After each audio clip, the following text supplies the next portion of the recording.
Marlène et Jean-Claude te présentent pour 2026 la série qui s'intitule Voici, il vient.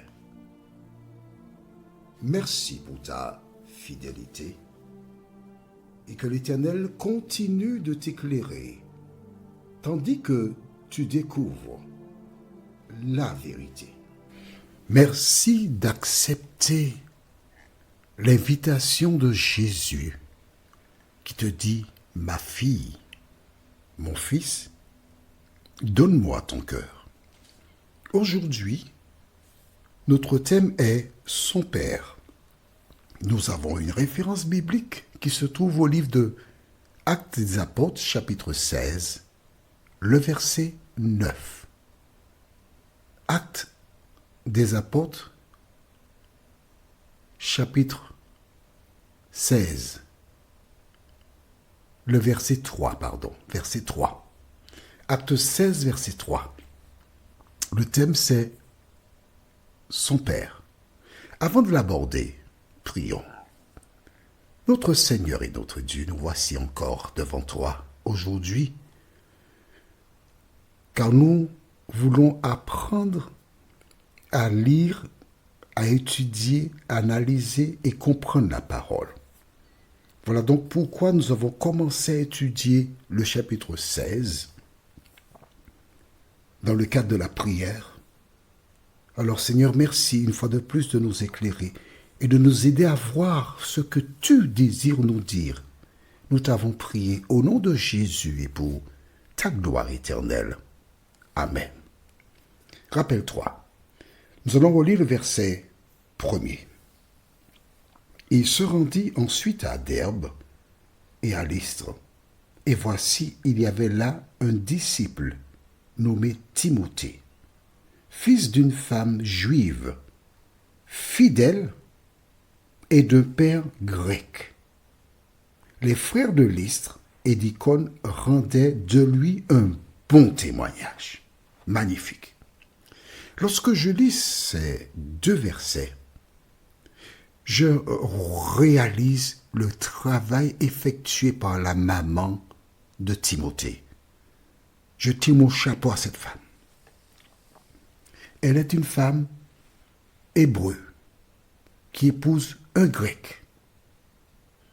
Elle a mené une rude bataille afin de donner à son fils une éducation dans la continuité de celle qu'elle a reçue de ses parents. Je voudrais, une fois de plus, saluer le travail de toutes les mamans chrétiennes, qui ont compris que leur devoir, c'est de former leurs enfants, non pas pour cette terre, mais surtout pour rencontrer Jésus. Or, tu vois, la fin du verset, le verset 2, déclare qu'on rendait de lui, de Timothée, un bon témoignage. Timothée, donc, était un modèle, un exemple. Pourquoi? Parce que sa maman a fait le nécessaire. J'invite toutes les mamans, les grands-mères aussi, à prendre au sérieux l'éducation des enfants. Car si elles sont beaucoup plus impliquées, nous aurons moins de délinquance. Si elles sont plus impliquées, nous aurons plus de formation des jeunes et moins de crimes. Alors aujourd'hui, nous lisons le verset qui suit, verset 3. Paul voulut l'emmener avec lui, et l'ayant pris, il le circoncis à cause des Juifs qui étaient dans ces lieux-là, car tous savaient que son père était grec. Mais oui, les Grecs ne pratiquent pas la circoncision. Tu te rappelles, on en a parlé déjà. C'est Dieu qui a donné à Abraham la circoncision. Il était alors âgé de quel âge? Est-ce que tu te rappelles?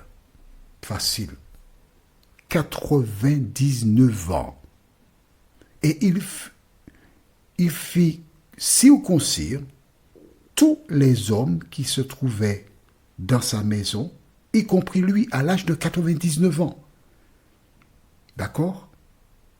Bien. Nous avons ensuite vu que Jésus a été circoncis. Paul, celui qui a pris Timothée, il était aussi circoncis. Il était convaincu que la circoncision était bonne puisqu'il l'a été.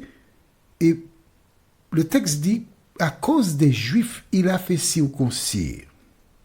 Donc, il a fait un pas de plus. Mais quand j'ai lu cela, j'ai réalisé quelque chose que je partage avec toi. Je te dis que nous ne sommes pas en train de prêcher, on fait de l'enseignement, comme faisait Jésus. Aussi simple que cela. Tu notes avec moi le verset 2. Les frères de Lystre et d'Icône rendaient de lui un bon témoignage.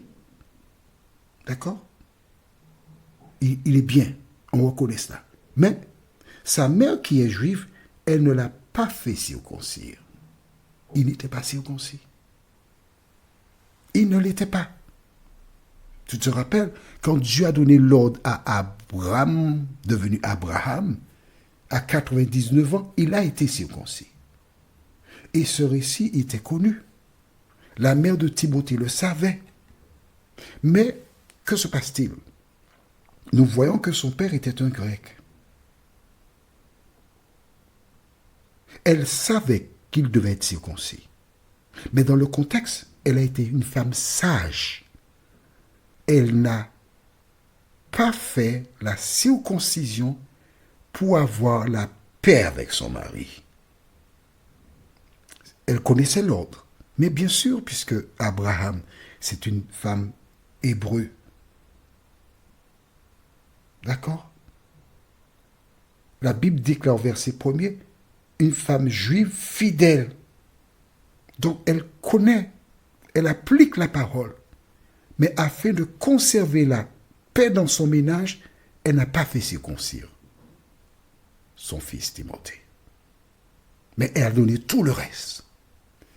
Aujourd'hui, toi qui m'écoutes, qui es dans une communauté quelconque, ne cherche pas à imposer tes convictions religieuses. Si tu as pris le risque d'épouser quelqu'un qui ne partage pas ta foi, c'est un risque. Recherche la paix. Recherche la tranquillité. Laisse à Dieu le soin de s'occuper des différents problèmes. Et cette femme, elle a eu raison, tu vois. Elle ne l'a pas fait. Mais Dieu permet que Paul vienne et que Paul fasse le nécessaire et qu'il soit circoncis. Tu vois, tout arrive à temps pour celui qui sait attendre. Ne sois pas pressé. Laisse le temps à Dieu, quel que soit le problème que tu rencontres. J'aime cette chanson qui dit « Es-tu lassé, rempli de tristesse ?» Dis tout à Jésus. Par la prière, c'est là ta force. Et grande fut la joie de la mère de Timothée quand elle apprit que Paul allait ou encore a circoncis son fils. C'était un poids pour elle. Rappelle-toi, parce que dès le 8e jour, l'enfant devait être circoncis et lui, il ne l'était pas. Laisse le temps à Dieu. Il s'occupe de toutes choses en son temps. Il suffit de lui faire confiance et de lui présenter tout par la prière. Notre thème pour la prochaine fois sera « Et augmentait ».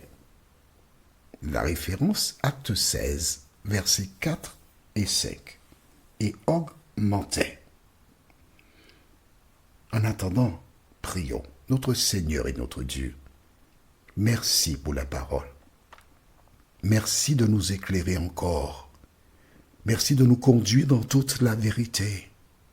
Merci de nous aider à comprendre que tu es maître du temps et que notre seul devoir consiste à déposer nos fardeaux à tes pieds et en ton temps, tu t'en charges.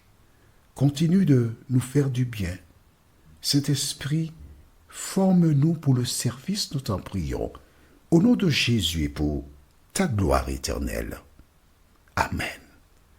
Que l'Éternel continue de te bénir et il me tarde de te retrouver. Nous sommes parvenus au terme de notre réflexion. Si d'aventure tu as une question, il te suffit d'envoyer un message par le biais de WhatsApp au numéro suivant, plus 596 696 88 93 93. Et alors Jean-Claude, moi, je me ferai un réel plaisir de répondre à ta question.